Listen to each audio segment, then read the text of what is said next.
You're listening to the Jesus Within Us podcast. I'm your host, Michael Oliva. This is my lovely co-host, Andrea Oliva. And we are a married couple living out our identity as sons and daughters of the Father, operating under an open heaven. We're grateful that you decided to join us, and we hope that you're blessed by the content.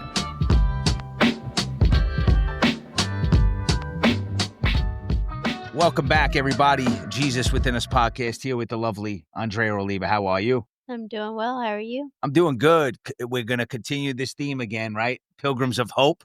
And this time, this pilgrim of hope is coming all the way from California. And I'm excited to have this brother on because he's a good dude, man. We saw him at the Encounter School of Ministry. Actually, he was in one of the videos. And I was like, I got to have him on. And then I spoke to someone else and they kind of linked us up and now he's here. So I'm going to let Brian introduce himself.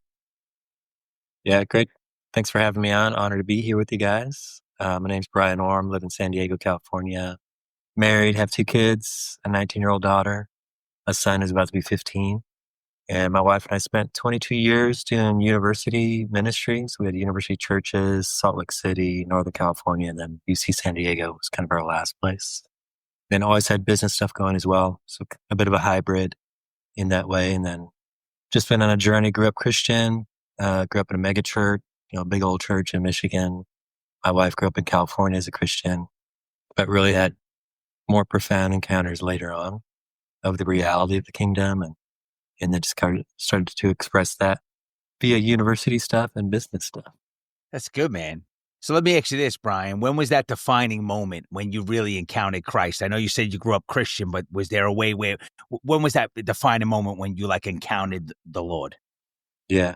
I mean, as a kid, I had a lot of mystical phenomena, how I would say that, experiences and encounters and angels and demons and all that stuff. But I didn't have a lot of help to navigate what this is and what the heck's going on, Mm-hmm. And then later in college, it would have been my junior year, there was this revival breaking out in Pensacola, Florida. And the only reason I went was it's white beaches. Literally, I had no motivation to go to the meetings. I just wanted to go to the beach. I was in Missouri at the time. Mm-hmm. We drove all night, this guy, and that day before I'd said this to God, I said, I love you. I said, I just don't know if I can do the ministry thing because it just doesn't seem real. From what I'm reading in the book of Acts, etc., there's a disconnect. And so I get to this, it's a really long story, but I had this crazy encounter where an old woman comes to pray for me. I'm offended by everything that's happening around me. People are falling and shaking and all this stuff. And she asked me, do you want to receive prayer? And I said, yeah, I just don't want to fall or shake. And she says, well, there's 2 types of people who come up here, those that want to fall and shake and those who don't. And she said, just focus on Jesus. And I said, yeah, you are wise, old woman. So I lift my hands, my eyes were open. No one's touching me. And I am lifted. I levitate a foot off the ground. And then I'm slammed on the ground. Wow. I mean, it's big, loud thump. Everyone's staring. And I was quiet, Lord, is this you? And he's like, yep. I said, what are we doing here? And for about an hour and a half, I just experienced a lot of healing, wounds and different things. And I got up and my friend said, I didn't say anything for a few minutes. I was just kind of looking around. And then I remember saying this to him. I said, I don't know if I knew Jesus before. This is very different. It was just a radical shift from what I thought I knew about who God was into the reality of who he is. Wow. So after that happens, do you go back to just regular Brian, just that's it? Or now you're kind of this eagerness to get into ministry? It was interesting because, I mentioned the mystical phenomena as a kid. There came a point where I just pushed against it because I just didn't know what to do. It was overwhelming.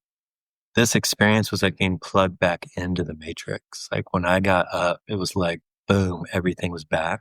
Right. But it was now from a healthy place, and having people to help me navigate, that whole journey. But out of that, it was interesting because I was at Bible college at the time, and there was kind of 2 paths. You go be a youth pastor, then you become an associate, then you run the church, or you go overseas and be a missionary. Didn't really want to go overseas. I had no desire to be a youth pastor. I was like, I don't know what I'm going to do. And so one night my friend says, hey, do you want to go to this place? It's a ministry on the university nearby. I said, yeah, let's check it out. So we walk in, it's like a room of like 500 students. I was like, dude, I can do this. So I got connected with that network, and then that led me to Salt Lake City, University of Utah. Spent 8 years there, my wife and I, doing ministry and seeing crazy, wild stuff. We did, like I said before, we did that for 22 years. Loved it. At the University of Utah? We were there 8 years. Then we were in Sacramento. Wow. And then San Diego. So collectively. I'm going to ask you this because I hear Utah. How was Utah? Like, just it was crazy. I could imagine, like, because there's a very big Mormon population there, right? Pretty much. Yeah, I mean, we were there 1997. That's when I moved there. So the university at that time was predominantly Mormon. The city's predominantly Mormon. You get outside of Salt Lake and it's even more concentrated. And I mean, the first night I'm there, I was confronted by a demonic prince who came in my room and said, I will kill you if you don't leave. Wow.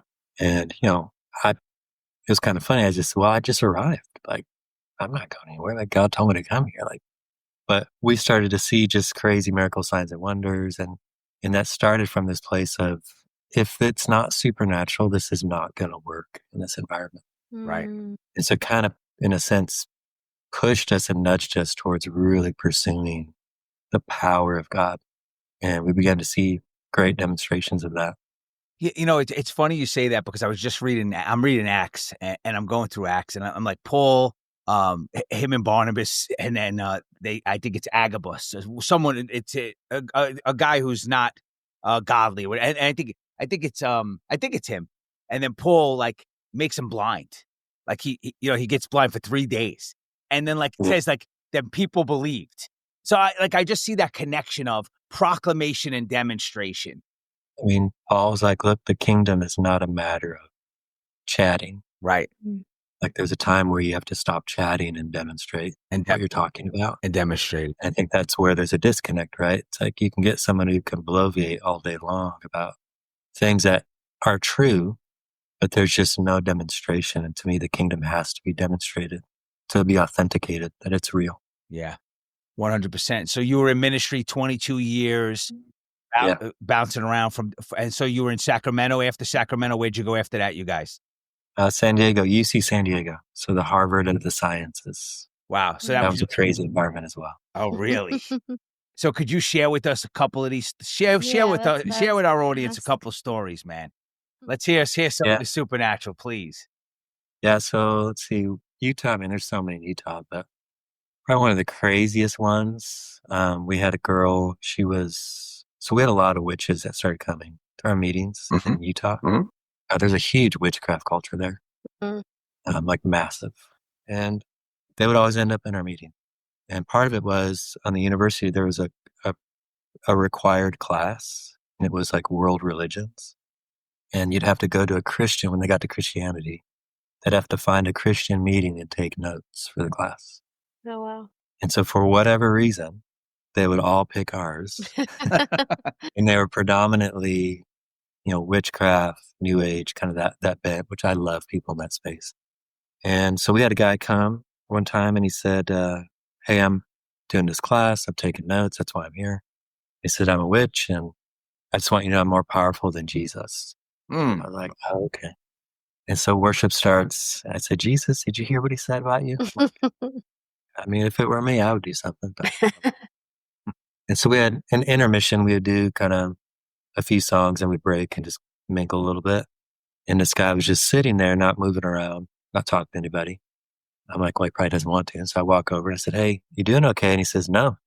I said, what's going on? He goes, I can't move. I said, what do you mean? He goes, I can't move a muscle in my body. I said, interesting. I said, do you want to move? And he says, yeah. So I just tapped his shoulder kind of playfully. I said, why don't you move? And he starts to move around and he's freaking out. What is this? And I said, this is the power of Christ. Like, so you mentioned you were more powerful. That's untrue.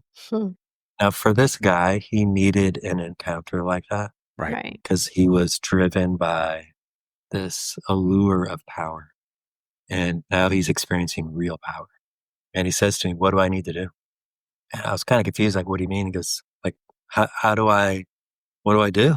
Like with Jesus? Like, well, just give your life to Jesus. Right. So he prays and yeah, his life was radically changed. Amazing. And then UC San Diego was really interesting because it was kind of like Ephesus and Athens combined. Mm.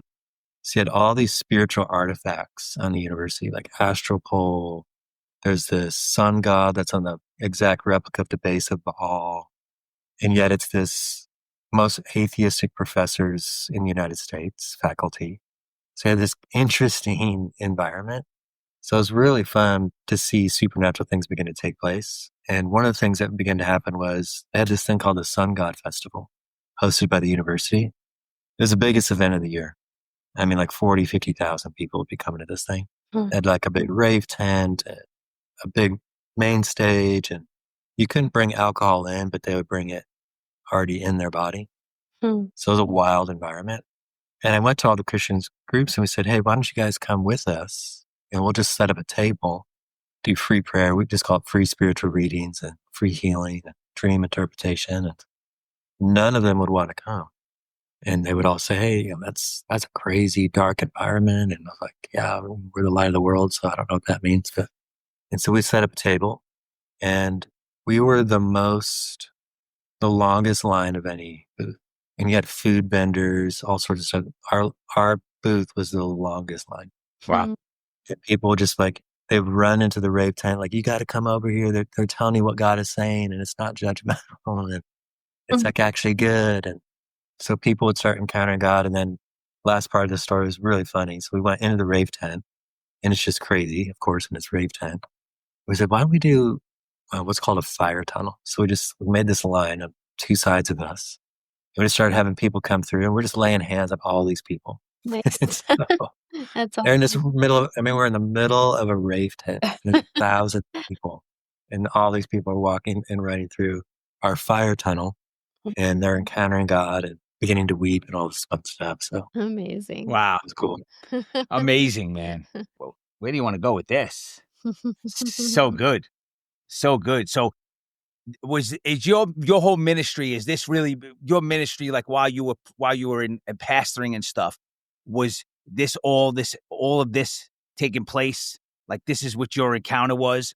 Was this your encounter on Sundays as well when people would come to the church, or no? Yeah, I mean, we always had a space that was open in the sense of just Holy Spirit, whatever you want to do. And, on the university, we had kind of specific types of gatherings. And one of those was, we called it LG, and it was once a month. And that was really a prophetic kind of just flow. And we'd have a lot of people that would walk in because it was in the center of campus with the music. And they would just encounter God. And what was interesting was I started to see this pattern because if they grew up in church and they'd pop in, they would always respond similar. And they'd say, this is too real. Right. I don't want to be here. It's too real. And if it was someone who didn't have like any church background, they're like, this is so real. It was such an interesting, it's like you have these people who technically grew up in church, yet they grew up in an environment that was not real. And now they get into a real environment like this is too much. And then you get the person who's grown up in a world that's just, they want real. And then they're like, okay, I'm in. Yeah. So that was super interesting. Yeah. And so I think it a lot of times what it comes down to is an attack on the identity for so many people, that people don't know that they're a child, and again, we're born in the kingdom of darkness, and coming to know Christ, we transfer from the kingdom of darkness into the kingdom of light. But I think that a lot of folks that maybe have been baptized or just haven't, like went to church their whole life, but just don't know their identity of a son and daughter of the Father, Indeed. and so that's a big deal. Like when did that click in for you? When did it click in for you, like that you were a son of the Father, like an adopted son of the Father, and your identity piece with Christ? Yeah, that came out of my encounter in Florida. And what led into that encounter, it's a funny story, but we had this thing called President's Prayer. I think it was once a month. And you'd go like at 6 a.m. Everyone there's falling asleep. It's like, why in the world are we here? And it was like this posturing, positioning thing. Like, hey, I was at President's Prayer. Did you see me? And like, to kind of be known. And like when Jesus addresses like Pharisees, like trying to be loud about their prayers and stuff, or that they're fasting. It was that kind of thing. And I remember my head was bobbing one time. This was like a week before Florida. He goes, what are you doing here?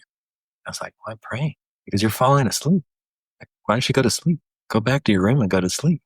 I said, but I got to pray. He's like, but you don't really want to be here. I'm like, that is true. He's like, then why are you here? And it was like this really deep question with his voice. And I was like, I'm trying to present an image of how spiritual I am. And he goes, well, let's not do that. And so out of the Florida encounter, coming to the revelation of sonship was the beginning of a long journey of understanding that I got to produce from rest. I grew up in a driven culture. And then, the mega church I was a part of was also very driven. And that's just kind of all I knew was to produce. And you're defined by how much you can produce and how excellent that production is. And so I had to go through a season of detox, essentially, and really get out of religious mindsets and structures that I had created, how I interacted with God and other people. And it just kind of had to decimate a structure that I had built, an ivory tower. To say, this is not the way. I love what you said, operating out of rest. So on my arm, you probably can't see my tattoo, but it says rest in Christ. Yeah. And it's a reminder for me that I need to operate out of rest, right? That we operate out of the Father loves us, and we operate out of that love, and we operate out of the victory that Christ won on the cross, and you know what I mean? And so it's like, that's the difference, operating from rest. I mean, you hit it on the nose, and you just touch on the sonship for me, man. Touch on that. Cause I think you talked about that at the encounter school about sonship, but it was beautiful, man. If you could touch on sonship a little bit for our audience, that would be great. I mean, sonship is the process of identity. I see friendship as the process of healing that prepares us for the revelation of identity. I had this encounter, I don't know, maybe a couple years ago. And out of this, God spoke something. It's just one of those things that's a weighty word. He says, there's a lot of my sons and daughters lost in the bliss of sonship, but they're unwilling to take responsibility. And so wisdom will not get involved in their life. Mm-hmm. And so sonship is not a means to an end. It's unto something else, and that's partnership. But I have to know who I am from that place of rest. So when I partner with God, it's about building with God. That's what wisdom is about. By wisdom, a house is built. But if I don't know who I am, I'm building to impress something or someone. It gets out of whack. And rest is critical because, when you look in the New Testament, it says, beware of the evil one. That's actually the word toil. The evil one is toil. It literally reads, beware of the toil. Like our true enemy is toil. Right. It's the playground of the enemy can't know rest. It's impossible for him to rest in his world because they're disconnected from the source of rest. So when we are toiling and exerting and busyness, it's like to the enemy, that's no threat at all. We're in his playground. So be able to step back and understand that. I mean, even the way we view our days, I think is important. In Eden, the day started at night, not in the morning.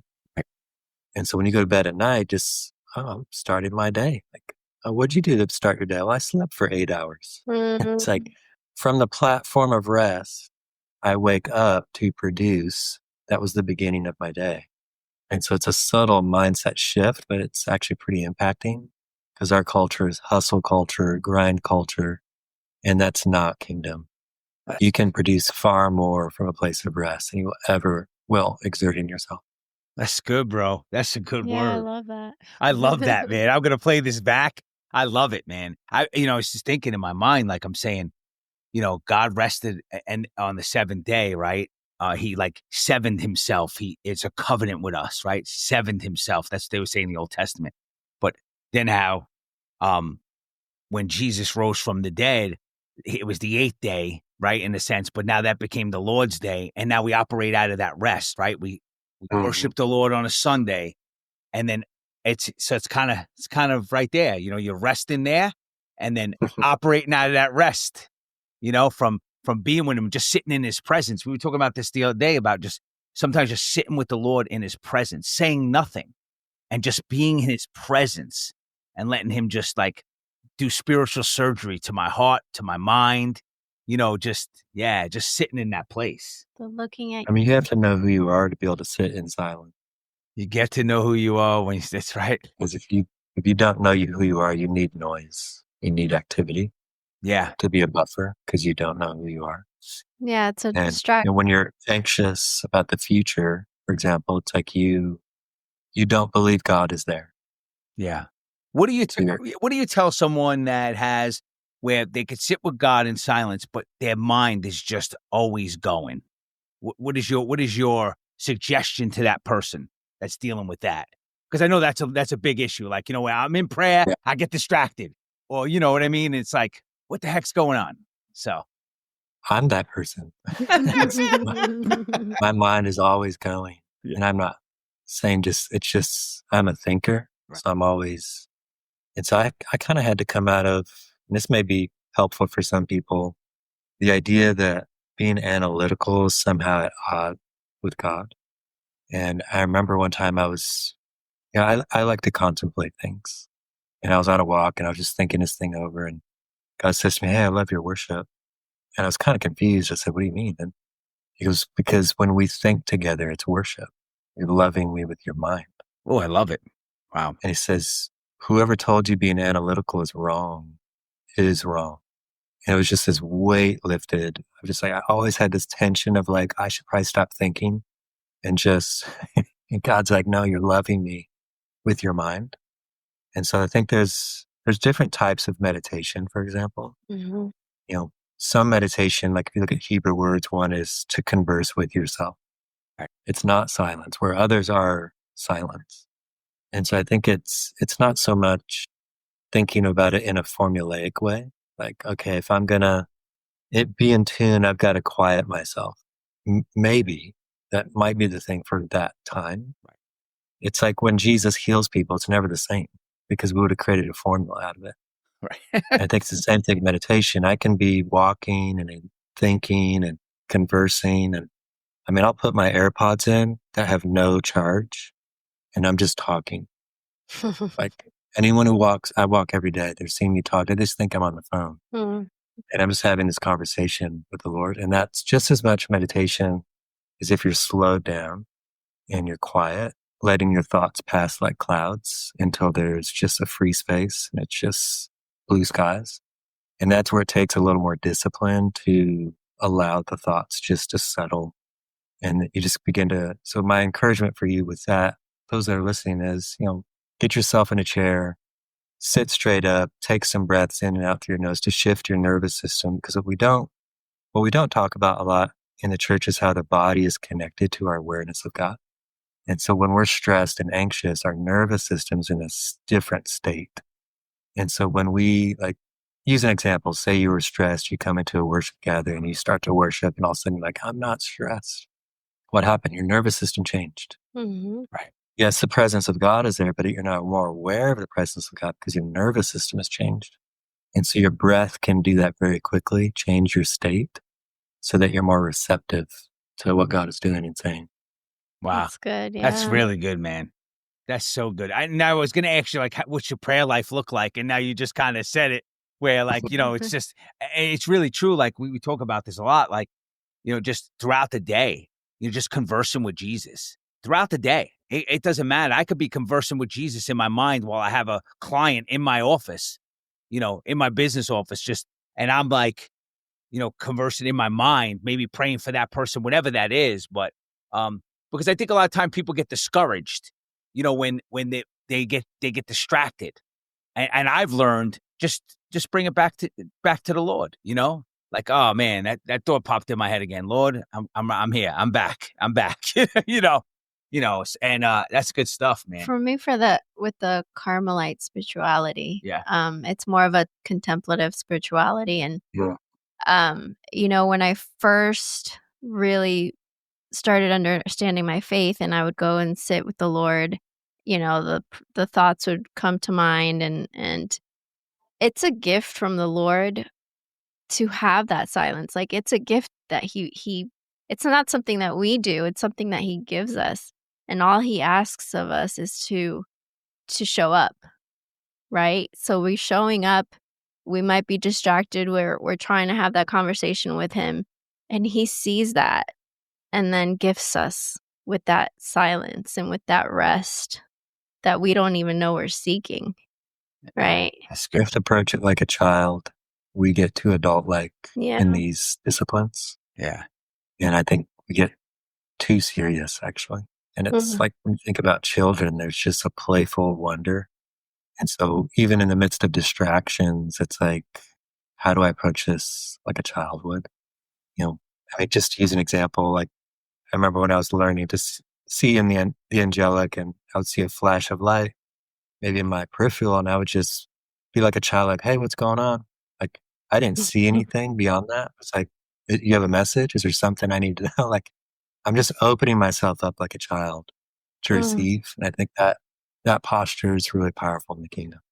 Yeah, and to be in tune with the Lord like that is just, it's amazing. For some people it may frighten them, but that you embraced it, and like you were saying, like when you were younger, you had these angelic experiences, right? Did you see in the spiritual realm on both sides of the spectrum, the angelic and the demonic, or just basically angelic? Both. Both. Oh, Both. it was overwhelming. I'd walk into a restaurant, I'd see stuff on people, clinged to them, following them, like, Wow. and I learned very quickly no one else was seeing this. So I'm like, Mhm. okay, how come no one else is seeing? Because I'm a child, right? Like, how come no one else is seeing these things? Like, what's wrong Mhm. with me? Like, and so it became a bit lonely in that journey, feeling a bit like a freak because, at least in my world, there wasn't anyone else seeing this type of stuff. So I've become passionate about helping people in that space, especially provide language and framework and how to navigate that stuff. Well, because I think a lot of times people don't realize this, that Christians need deliverance. There are a lot of Christians that are in Indeed. bondage. Indeed. Like my Andrea and I, we went to Bear Creek Deliverance. We went to Prophetic Deliverance. We went, and it was for us, I had a spirit of rejection. I had a chief and ruling spirit. It was a spirit of rejection. And right, would you have the spirit of death? And it was intense, man. It was the way they did it up there, but we learned, to kind of, and then when I came home, Brian, I came home from this and I went into church one day and I just felt like I was in this. I just felt like I seen people that were being oppressed. I didn't see like things, but I just felt like this, Goodness. this heaviness on people, that were in bondage, because a lot of times we got to be careful. We could easily, instead of, how can I want to word this correctly without insulting anyone. Um, instead of getting honest about where we are in our walk with the Lord, and addressing our woundedness and everything else, and our sin and all that stuff, we could hide behind religious activity. Yeah. And you know what I mean? Some of this stuff is beautiful in itself, but then we could also get caught up in, well, I just got to check the boxes and do this and do this, and I don't really want to kind of get to the root of it, you know? Indeed. And then we're living in bondage because, they, like we talk about this a lot, secrets die in the light of exposure. You got to get honest sooner or later, or Oh, yeah. you got to get honest, or or the stuff's going to eat you up, Mhm. man. Religion survives because of the fear of intimacy. Yeah. Mhm. Yeah. So when we're honest with ourselves, transparent with someone else, then we can walk and break through. Yeah. It's good stuff, man. So what are you doing now? You have you're a life coach, right? I saw that on your website. Yeah, I do some mentoring. I've helped higher net worth individuals in crypto for about 6 years. Good position. And then I have 3 businesses as well. Wow. I still travel and speak. but not as much as I used to. You still travel and speak, right? Nice. Yeah. So you're not pastoring anymore, pretty much. You're done with Nothing local. Nothing local. But you still, because we saw you at Encounter Ministries. How'd you guys link up there? How did that link up? It's good story to touch on, because we're graduates from Encounter School of Ministry. So amazing. Yeah, Patrick and I met, I think it was either 2017 or 18, I can't remember, but in Vacaville, California, I was speaking at a prophetic conference. And after a session, he's like, hey, I'd like to go out to lunch. And so we went to this Indian restaurant. There was a group of us. And a lot of interesting conversations came up, cloud witness and angels and immortality. And so I started sharing some things, and the lights just start flickering above our booth. It's only our booth. And then I'll talk about certain things. It'll happen again. He's like, dude, what is going on? I'm like, yeah, that tends to happen sometimes. And so he just said, hey, I think we need to have you out. And so I think that would have been the summer. And then that winter, I think I came out for the first time. wow.